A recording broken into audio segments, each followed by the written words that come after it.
శ్రీకృష్ణాయ నమః. భగవద్గీతలో ప్రతి శ్లోకం మన జీవితానికి ఒక మార్గదర్శకం. ఇప్పుడు మనం మొదటి అధ్యాయం మొదటి శ్లోకాన్ని వినేద్దాం. ధర్మక్షేత్రే కురుక్షేత్రే సమావేత యుశ్చవ మమకాం పాండవశ్చైవ కిమకూర్వత సంజయ.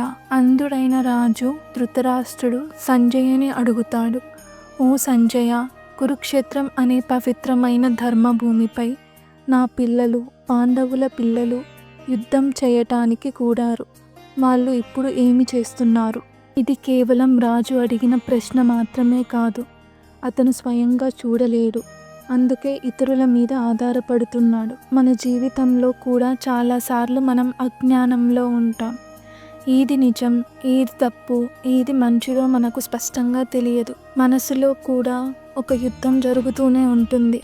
ఒకవైపు కోపం, ఈర్ష్య, దురాశ, మరోవైపు సహనం, ప్రేమ, నిజాయితీ. ఎలా ఆలోచిస్తామో ఆ పక్షమే మన జీవితంలో గెలుస్తుంది. అందుకే మనము మనసులోని సంజయుడిని అడగాలి, అంటే మనలోని ప్రజ్ఞని, జ్ఞానాన్ని. నా ఆలోచనలు ఎప్పుడు ఏం చేస్తున్నాయి అని ప్రశ్నించాలి. ఈ శ్లోకం మనకు చెబుతున్న గొప్ప పాఠం ఏమిటంటే స్పష్టతతో ఉండాలి, మన అంతర్మనస్సుతో మాట్లాడాలి. హరే కృష్ణ కృష్ణ కృష్ణ హరే హరే, హరే రామ రామ రామ హరే హరే.